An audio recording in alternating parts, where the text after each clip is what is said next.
Hi there. Today is week 36, day 7 of the Bible in a Year Live Tanakh project. We're ending out the week by ending the book of Nehemiah. We'll be reading chapters 12 and 13 today, and this section closes the book with the joyous dedication of the Jerusalem walls and subsequent reforms. Chapter 12 details the purification and celebratory musical procession of priests, Levites, and people on the walls. Chapter 13 highlights Nehemiah's return to correct moral lapses, including removing Tobiah, restoring tithes, enforcing the Sabbath, and banning foreign marriages. We've been reading from the New Living Translation this week so far, and so we're just going to complete the week that way. So, without further ado, let's jump on in. Nehemiah chapter 12. A history of the priests and Levites. Here is a list of the priests and Levites who returned with Zerubbabel, son of Shealtiel, and Joshua the high priest: Sariah, Jeremiah, Ezra, Amariah, Maluk, Hattush, Shechaniah, Harim, Meremoth, Iddo, Genethon, Abijah, Mini-Amin, Moadiah, Bilgah, Shemaiah, Joiarib, Jedediah, Salu, Amok, Hilkiah, and Jedediah.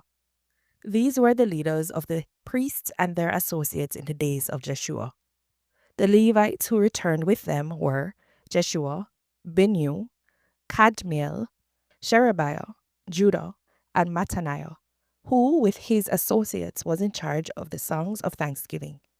Their associates, Bakbukiah and Uni, stood opposite them during the service. Joshua the high priest was the father of Jehoiakim. Jehoiakim was the father of Eliashib. Eliashib was the father of Joiada. Joiada was the father of Johanan. Johanan was the father of Jeduah. Now, when Joachim was high priest, the family leaders of the priests were as follows. Mariah was the leader of the family of Sariah. Hananiah was the leader of the family of Jeremiah. Meshulam was the leader of the family of Ezra. Jehohanan was the leader of the family of Amariah. Jonathan was the leader of the family of Maluk. Joseph was the leader of the family of Shechaniah. Adna was the leader of the family of Harim. Helkai was the leader of the family of Meremoth. Zechariah was the leader of the family of Iddo. Meshulam was the leader of the family of Genethon. Zikri was the leader of the family of Abijah. There was also a leader of the family of Miniaim. Piltai was the leader of the family of Modiah. Shammua was the leader of the family of Bilgah. Jehonathan was the leader of the family of Shemaiah. Mattenai was the leader of the family of Joiarib. Uzi was the leader of the family of Jediah. Kalai was the leader of the family of Salu. Iber was the leader of the family of Amok. Hashabiah was the leader of the family of Hilkiah. Nethanel was the leader of the family of Jediah. A record of the Levite families was kept during the years when Eliashib, Joiada, Johanna, and Jaddua served as high priest.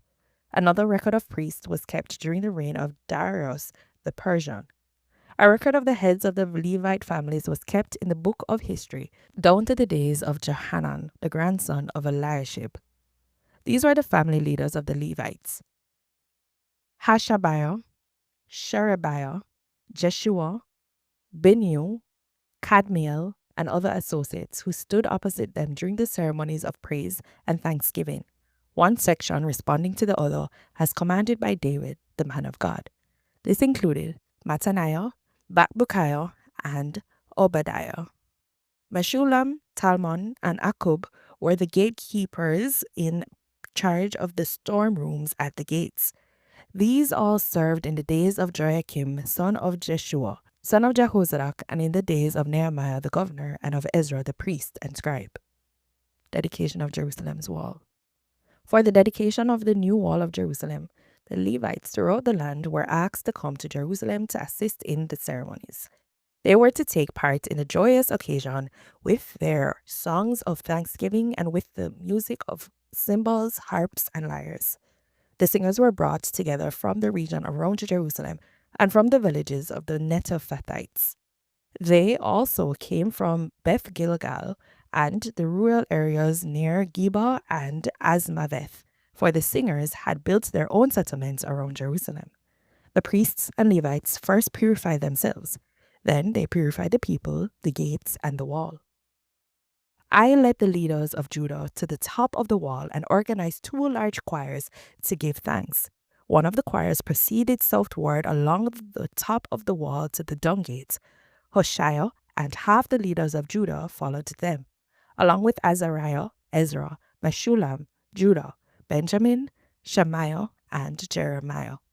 Then came some priests who played trumpets, including Zechariah, son of Jonathan, son of Shemaiah, son of Mattaniah, son of Micah, son of Zachar, a descendant of Asaph. And Zechariah's colleagues were Shemaiah, Azarel, Milalai, Gilalai, Mai, Nathanael, Judah, and Hanani. They used the musical instruments prescribed by David, the man of God. Ezra the scribe led this procession. At the fountain gate, they went straight up the steps on the ascent of the city wall toward the city of David. They passed the house of David and then proceeded to the water gate on the east. The second choir, giving thanks, went northward, around the other way to meet them. I followed them, together with the other half of the people, along the top of the wall, past the tower of the ovens to the board wall, then past the Ephraim gate to the old city gate, past the fish gate and the tower of Hanael, and on to the tower of the 100. Then we continued on to the sheep gate and stopped at the guard gate. The two choirs that were giving thanks then proceeded to the temple of God, where they took their places. So did I, together with a group of leaders who were with me. We went together with the trumpet-playing priests, Eliakim, Maaseiah, Binyamin, Maacah, Elionai, Zechariah, and Hananiah, and the singers, Maaseiah, Shemaiah, Eleazar, Uzi, Jehohanan, Malchijah, Elam, and Ezer. They played and sang loudly under the direction of Jezariah, the choir director. Many sacrifices were offered on that joyous day, but God had given the people cause for great joy. The women and children also participated in the celebration, and the joy of the people of Jerusalem could be heard far away. Provisions for the temple worship. On that day, men were appointed to be in charge of the storerooms for the offerings, the first part of the harvest, and the tithes. They were responsible to collect from the fields outside the towns the portions required by the law for the priests and Levites. For all the people of Judah took joy in the priests and Levites and their work. They performed the service of their God and the service of purification, as commanded by David and his son Solomon, and so did the singers and the gatekeepers.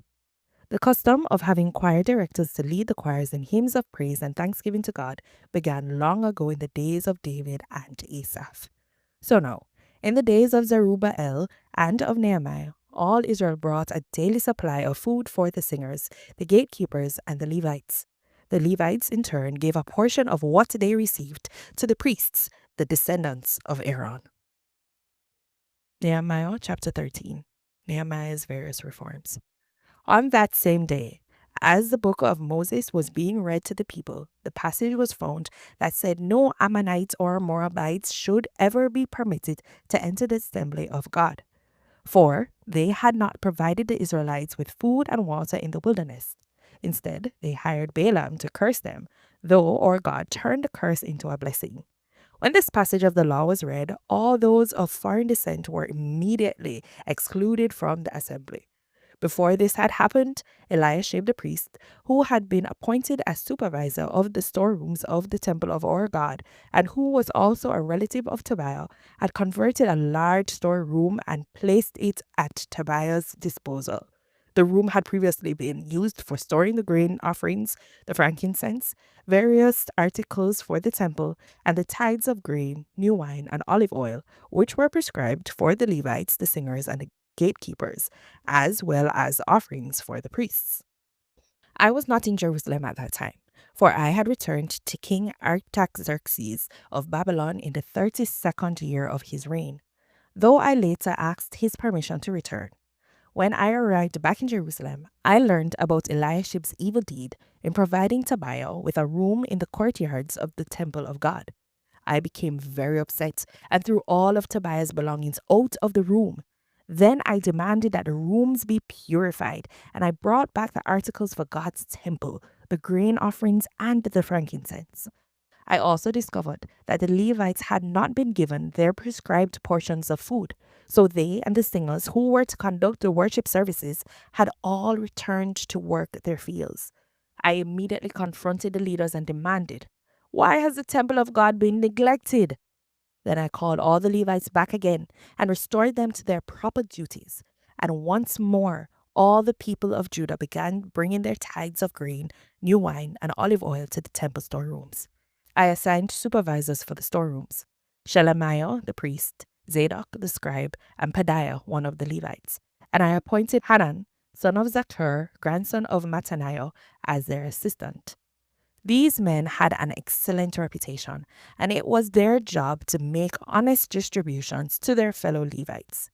Remember this good deed, O my God, and do not forget all that I have faithfully done for the temple of my God and its services. In those days, I saw men of Judah treading out their winepresses on the Sabbath. They were also bringing grain, loading it on donkeys, and bringing their wine, grapes, figs, and all sorts of produce to Jerusalem to sell on the Sabbath. So I rebuked them for selling their produce on that day.